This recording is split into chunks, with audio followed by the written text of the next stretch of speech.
Things are changing you right now that you don't even realize are changing you. The conversations you keep hearing, the people you keep sitting around, the things you watch, the things you normalize. And here's the dangerous part. You don't have to agree with an environment for that environment to eventually influence you. Stay somewhere long enough and eventually you start carrying pieces of it with you.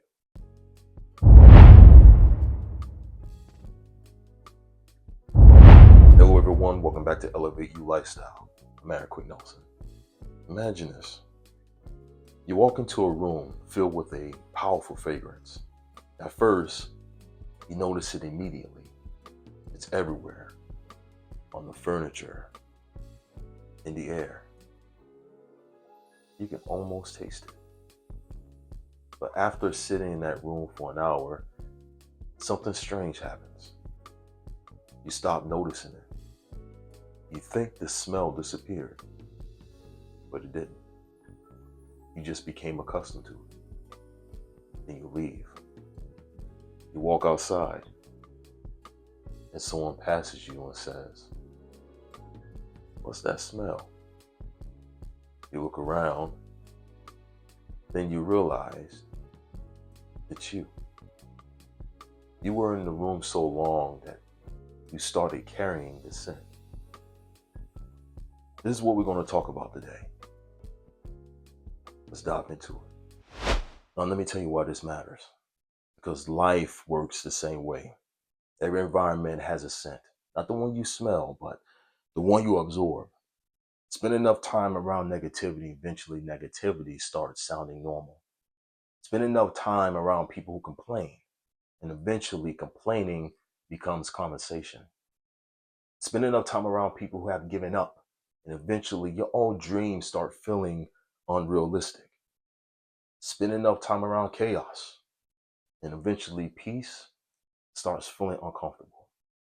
That is how influence works, quietly, gradually, almost invisible. You don't wake up one morning and suddenly become a different person. You absorb pieces, a phrase here, an attitude there, a belief, a fear, a limitation. And little by little, the environment gets inside you. That is why you have to be careful what you repeatedly expose yourself to, because repetition creates familiarity, and familiarity has a dangerous way of becoming normal. Think about that. There are things you would have rejected 5 years ago that you tolerated today simply because you have been around them long enough. There are conversations you once found uncomfortable that you now participate in. There are behaviors you once questioned that you now barely notice. Not necessarily because you consciously change your standards, but because exposure changed your sensitivity. That is powerful and that is dangerous.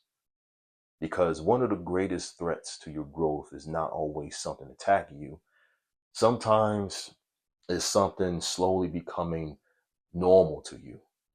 Let me ask you this. What has become normal in your life that shouldn't be? Constant complaining, gossip, negativity, disrespect, excuses, fear, living without purpose, being around people who laugh at ambition, people who make mediocrity feel comfortable. Because eventually, what you tolerate, you begin to carry. And what you carry, you eventually spread. That is why choosing your environment is not about thinking you're better than anyone. It's about understanding influence. You can love people and still recognize that you cannot live inside their mindset. You can care about someone without allowing their limitations to become your limitations. You can sit with people without allowing every conversation to take residence in your mind. That is maturity, because your mind is a home and everybody shouldn't have a key. Every opinion shouldn't deserve a room. Every criticism shouldn't deserve a chair. Every negative voice doesn't deserve permanent residence. You have to protect. You have to protect what enters, because what enters repeatedly eventually starts speaking with your voice, and that is when things get dangerous. When somebody else's fears start sounding like your common sense. When somebody else's limitations start sounding like your reality. When somebody else's failure convinces you not to try. When somebody else's bitterness changes the way you see people. Now you're carrying a scent that never belonged to you. Let me tell you something I wish more people understood. Your environment doesn't only influence what you do, it influences what you believe is possible. Walk into one room and they'll tell you, be realistic. Walk into another room and they'll ask, how big can we build it? Same dream, different room. One environment makes you question yourself, and another environment challenge you to expand yourself. That is why proximity matters. Who you listen to matters. What you watch matters. What you read matters. What you repeatedly consume matters, because your mind is always collecting evidence about the world. And whatever evidence you feed it most becomes the world you believe exists.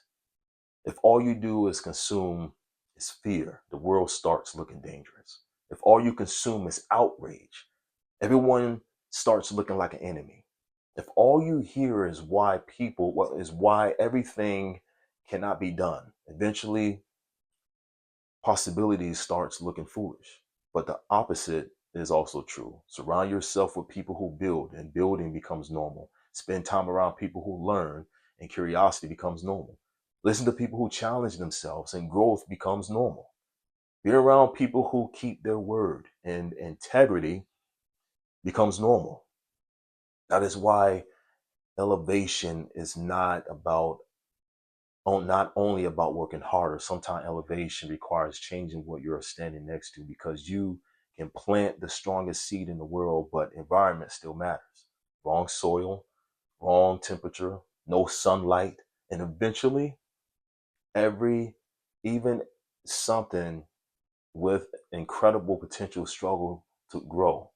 And some of you have been blaming yourself when maybe you need to examine your soil. Maybe you're not incapable. Maybe you're constantly surrounded by things that weaken your belief. Maybe you are not unmotivated. Maybe you're feeding your mind the wrong diet. Maybe the dream isn't unrealistic. Maybe you have been explaining it to the wrong people.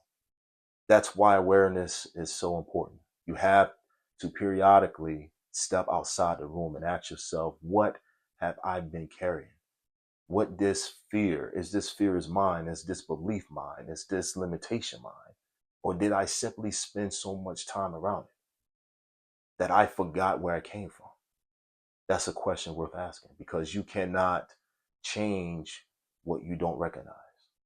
And sometimes you don't need to become somebody new. You need to remove everything that was never truly you. The expectations, the voices, the fear, the limitations, the scent of rooms you were never meant to live in forever. And when you finally do, something changes. You start hearing your own voice again. You start remembering what you wanted before everyone told you what was practical. You start recognizing the parts of yourself you abandoned just to belong. And you realize you didn't lose yourself. You were simply covered by too much of everyone else.